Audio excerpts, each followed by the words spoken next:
নমস্কার। রায়বাহাদুর আপনাদের সবাইকে স্বাগত।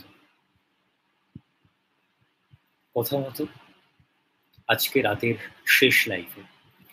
যেহেতু আপনাদের জানিয়েছিলাম যে আজ রাতে কলকাতা পুলিশ নিয়ে একটি ভিডিও করব, একটি লাইভ করব, তাই একটু বেশি রাতে আসা। হ্যাঁ, কলকাতা পুলিশ ঘুষ খায়। হ্যাঁ, কলকাতা পুলিশ অনেকাংশে দুর্নীতিগ্রস্ত। হ্যাঁ, কলকাতা পুলিশ তাদের আমরা দেখি রাস্তায় দাঁড়িয়ে টাকা নিতে। হ্যাঁ, কলকাতা পুলিশ অনেক সময় হ্যারাস করে। হ্যাঁ, আমরা ভুলে যাইনি রুনুগুহনীয় দিন।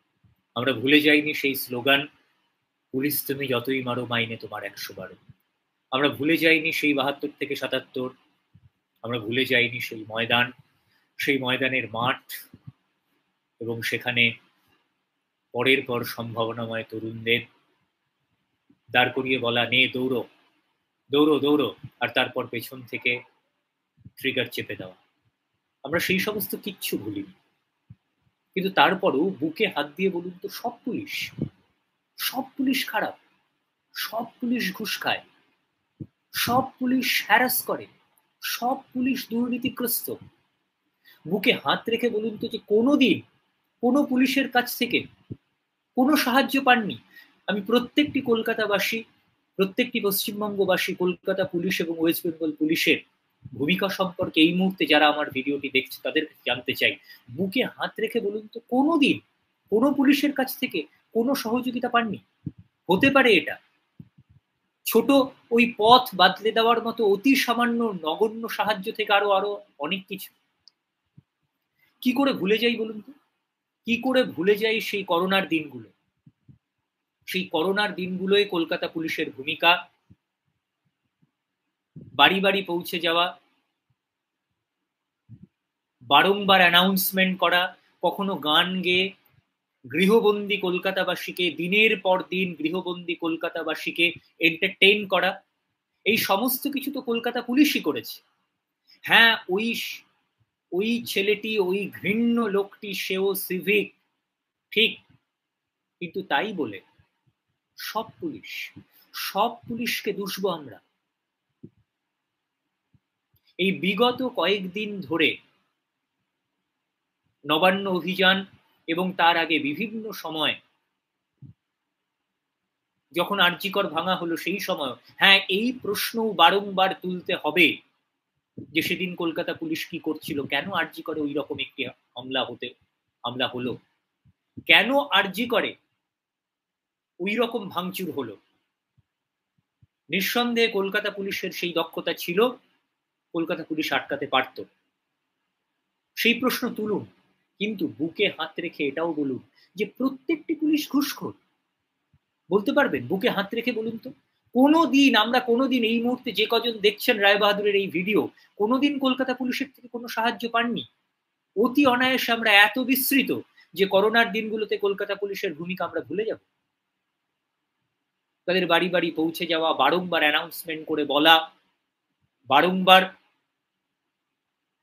করোনার দিনগুলোতে খাবার পৌঁছে দিতে সাহায্য করা, বৃদ্ধ বৃদ্ধাদের সল্টলেকে আরো বিভিন্ন জায়গায় যারা বেরোতে পারেন না তাদেরকে সাহায্যের হাত বাড়িয়ে দেওয়া, এবং বহু জায়গায় গান গেয়ে গেয়ে বিনোদন।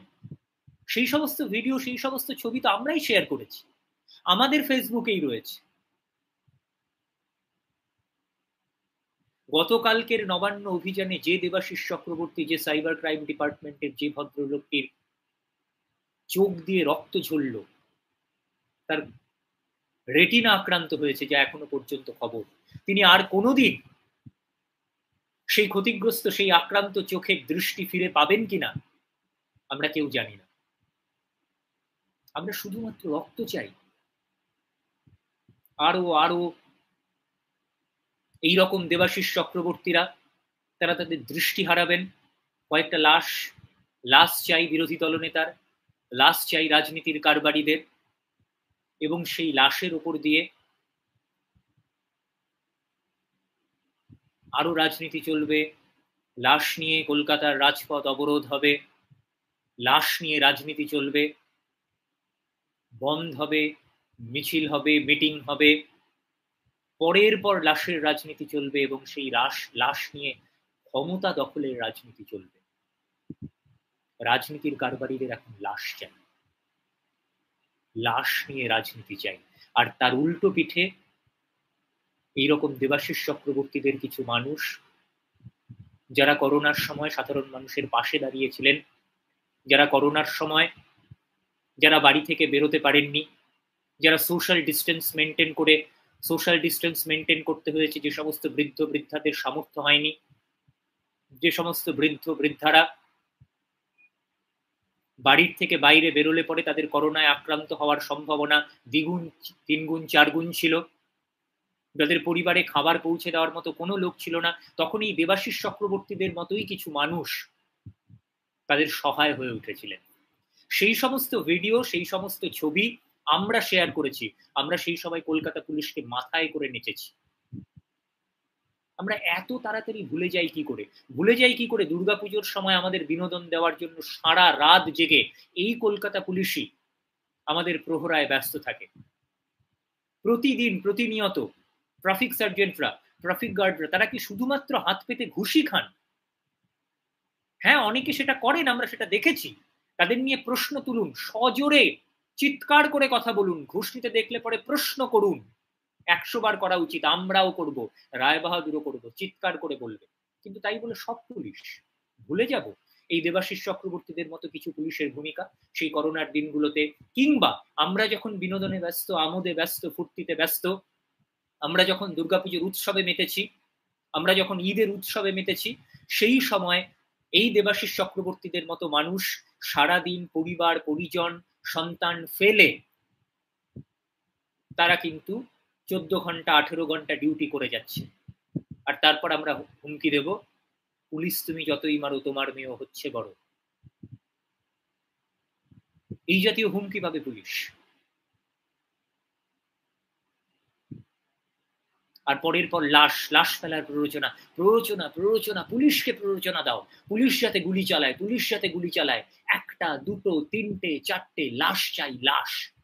এবং সেই লাশ নিয়ে কলকাতার রাস্তা অবরোধ করতে হবে, সেই লাশ নিয়ে বসে পড়তে হবে, সেই লাশ নিয়ে বন্ধ হবে, সেই লাশ নিয়ে মিছিল হবে, মিটিং হবে, সেই লাশ নিয়ে শাসক দল, বিরোধী দল রাজনীতি করবে।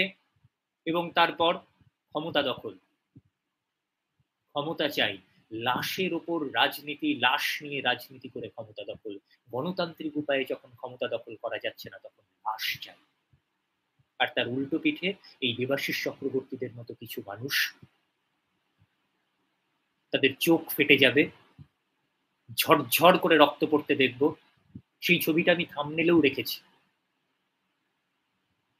তার রেটিনা আক্রান্ত হবে, তিনি আর কোনোদিন দৃষ্টিশক্তি ফিরে পাবেন কিনা, আর কোনোদিন কলকাতাবাসীর পাশে দাঁড়াতে পারবেন কিনা, আর কোনোদিন স্বমহিমায় আবার কাজে ফিরতে পারবেন কিনা আমরা জানি না।